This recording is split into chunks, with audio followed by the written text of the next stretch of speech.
செல்வங்களே, உங்களுக்கு என் வணக்கம். இறைவனோடு சேர்ந்து உங்கள் அனைவருக்கும் என் பாசம் மிகுந்த வணக்கங்கள். காலை வணக்கம். பாருங்கள் என் செல்வங்களே, இந்த பாசம், தாய்ப்பாசம் எப்பேற்பட்டது என்றால், அன்றொரு நாள் நான் மைக்கோ ஃபேக்ட்ரியில் வேலை செய்திருந்தேன். அப்பொழுது குரங்குகள் கூட்டம் அதிகம்.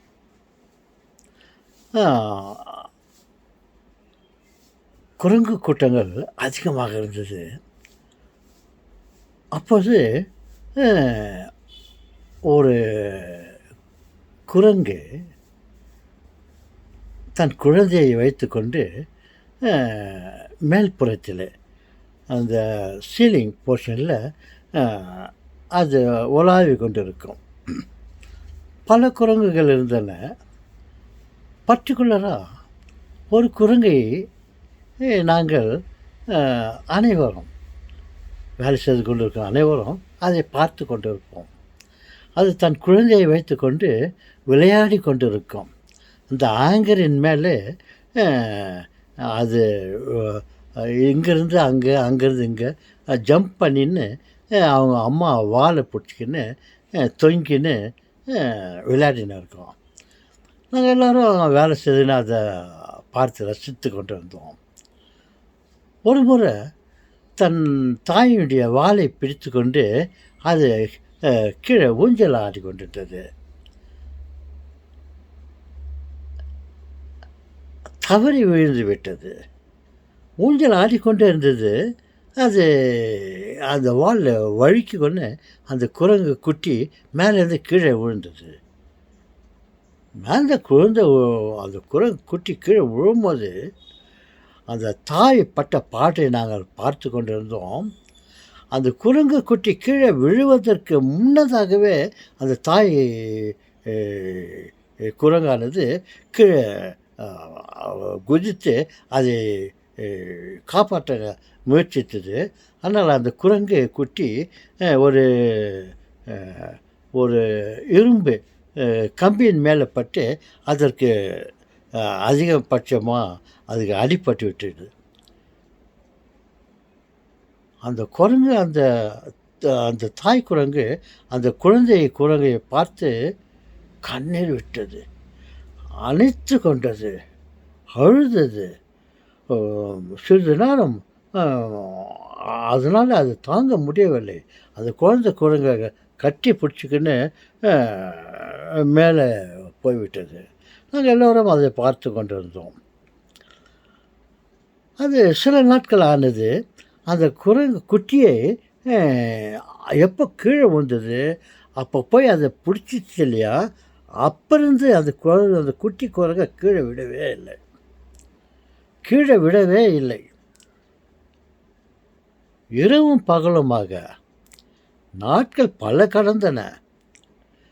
அந்த குட்டியை கீழே விட்டதாக படம் இல்லை. நாங்கள் பார்த்து கொண்டு இருக்கோம். சில நாட்களானது, சில வாரங்களானது. அந்த குரங்கு குட்டி இறந்து போய்விட்டது. அந்த தாய் குரங்கு அந்த குட்டியை எப்போ அதை எடுத்து அதை அணைச்சிச்சோ கீழே விழும்போது, அப்போ பிடிச்ச குழந்தைய அது கீழே விடவே இல்லை. 2-3 வாரங்கள் ஆனது. அதுக்குள்ளே அது குரங்கு குட்டி தன் உயிரை விட்டு அது மாண்டு விட்டது. அது மாண்டு விட்டாலும் அந்த தாய் குரங்கு அந்த குட்டியை இறந்து போன குட்டியை கீழே விடவே இல்லை. அது மேலே அதை அணைச்சி வச்சுக்கின்னு பல நாட்களாக அந்த தாய் குரங்கு உணவு உண்ணவே இல்லை. நாங்கள் அத்தனை பேரும் அந்த டிபார்ட்மெண்ட்டில் வேலை செய்த எல்லோரும் எங்களுக்கு அதை பார்த்துக்கிட்டு இருப்பதே ஒரு பெரிய பொழுதுபோக்காக இருந்தது, எங்களுக்கு கவலையாக இருந்தது. 3-4 வாரங்கள் ஆனது, 5-6 வாரங்கள் ஆனது. அந்த குரங்கு குட்டி ஒரு விதமாக அழுகி போயிட்டு இறந்து 2-3 வாரம் ஆனது. அந்த குரங்கு குட்டி இறந்து போனதுனால் அது அப்படியே அழுவி அதிலேருந்து அது தண்ணி அது பார்ப்பதற்கு மிகவும் அகோரமாக இருந்தது. இருந்தாலும் அந்த குட்டி அந்த தாய் குரங்கானது விட்டப்பாடு இல்லை. அது அணைத்து கொண்டு 1 மாதமானது. பாதி குரங்கு அது குட்டியுடைய பாதி உடல் பாகங்கள் எல்லாம் உடலிருந்து கழந்து போட்டு வெறும் எலும்பு கூடாக ஆகிவிட்டது. இருந்த பாடம் அந்த தாய் குரங்கு அந்த குட்டியை, இறந்து போன குட்டியை, பாதி உடல் நாசமாகிவிட்டது, வெறும் சில எலும்புகள் மட்டுமே இருந்தது அந்த குட்டிக்கு. அதை அப்போ பிடிச்சதை அப்படியே வச்சுக்கின்னு அதுக்கு முத்தம் கொடுத்துக்கின்னு அதை அணைச்சிக்கின்னு செத்துப்போன குட்டியை முத்தம் கொடுத்துன்னு அதை மேலே அப்படியே உக்காந்து நடந்துருக்கோம். நான் நினைக்கிறேன் அந்த 2 மாதமாக அந்த குரங்கு சாப்பிடவில்லை என்று நான் நினைக்கிறேன். அந்த குரங்கு கூட பாதி அளவுக்கு அது தாய் குரங்கு பாதி அளவுக்கு அது வீக் ஆகிட்டது. இருந்த பாட்டிலும் அந்த குரங்கு குட்டியை, தன் குழந்தையை கீழே விடவே இல்லை. 2 மாதமானது, 3 மாதமானது. அந்த அந்த அந்த குட்டியை அங்கே பார்ப்பதற்கு இல்லை. அது குட்டியே இல்லை, வெறும் ஒரு எலும்புக்கூடு மட்டும். ஒரு குச்சி, ஏதோ ஒரு கையில் ஒரு குச்சியை வச்சுருக்கிற மாதிரி எங்களுக்கு தோட்டம் அளித்தது. அந்த எலும்பை வச்சுக்கின்னு அது அப்படியே ரொம்ப கவலையாக இருந்து கொண்டது நாங்கள் கண்கூட பார்த்தோம். அதுக்கு என்ன பாசம் பாருங்கள். தன் குழந்தை இறந்து விட்டு இது பட்ட கவலை, வேதனை எங்களால் பார்த்துக்க முடிந்தது. 2-3 மாதங்கள் ஆனது. அப்புறம் எங்களால் தாங்க முடியல. அப்புறம் சரின்னு சொல்லிட்டு ஒரு நண்பர் ஏதோ ஒரு ஆயுதத்தை, ஒரு கல்லை, ஏதோ ஒரு பீஸ் எடுத்து அதை அடித்து அதை அந்த குச்சி கீழே போட்டு நீ அமைதியாயிருன்னு சொல்லி அதை பலாத்காரம் பண்ணி அந்த கையில் இருக்கிற சின்ன எலும்பு, ஒரே ஒரு எலும்பு தான் கையில் இருந்துச்சு. அது கூட அது கீழே போடல. அது நாங்கள் அதை பலாத்காரம் பண்ணதால் கையிலேருந்து அது நழுவி கீழே விழுந்தது. ஒரு சின்ன எலும்பு துண்டு மட்டும், எலும்பு தலையில் இருக்க சின்ன பீஸ் ஸ்கெலிட் இருந்தது. அந்த மாதிரி அந்த தாய் குரங்கு தன் குழந்தையை எவ்வளோ பாசமாக வைத்து கொண்டது தெரியுமா என்று சொல்கிறாங்களே. எல்லோரும் கண்கலங்கி கொண்டு இருந்தோம். தினந்தோறும் நாங்கள் அதை பார்த்து கொண்டே இருப்பதே எங்களுக்கு பெரிய வேலையாக போச்சு. அதை தூக்கின்னு இங்கேருந்து அது வரையிலையும் போகிறது, அங்கேருந்து அங்கே போகிறது, அங்கே உக்காந்துக்கின்னு அதை பார்த்து முத்து நிற்கிறது,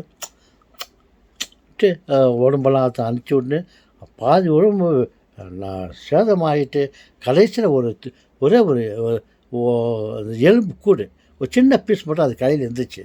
அப்புறம் எல்லோரும் அதை பலாத்காரம் பண்ணி, ஏன்னா அதை போட்டுட்டு அது கொஞ்சம் நிம்மதியாக சொல்லிட்டு அந்த கையில் இருக்கிற அந்த எலும்பை ஸ்கெல்லை கீழே போட வச்சாங்க. அப்புறம் அது சரின்ட்டு அது அப்படியே போயிடுச்சு. அதுக்கு பிறகு நாங்கள் அந்த குரங்கை நாங்கள் பார்க்கவே இல்லை. பார்த்தீர்களா எவ்வளோ பாசம் தன் குழந்தை மீது. அந்த குழந்தை தன்னோடு விளையாடி கொண்டு இருப்பதை அனுமதித்து அதோட இதுவும் 2 பேரும் விளையாடி கொண்டாங்க. இந்த குரங்கு குட்டியானது தன்னுடைய தாயுடைய வாலை பிடித்து கொண்டு ஊஞ்சல் ஆடிட்டு இருந்துச்சு. அப்படியே கை தவறி அந்த வாலிலேருந்து கை ஸ்லிப் ஆகிட்டு கீழே விழுந்து அதுக்கு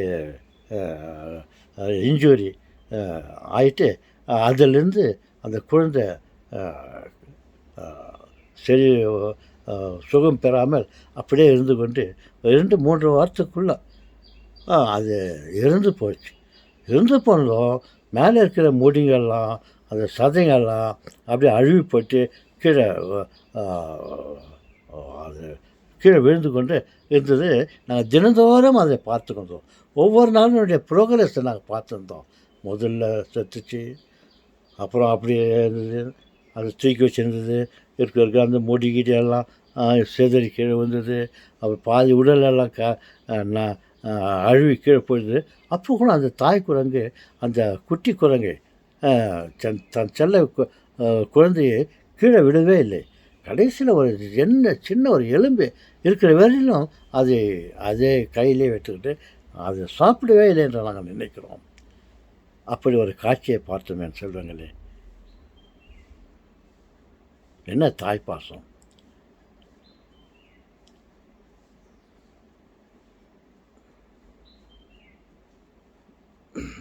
ஓகே.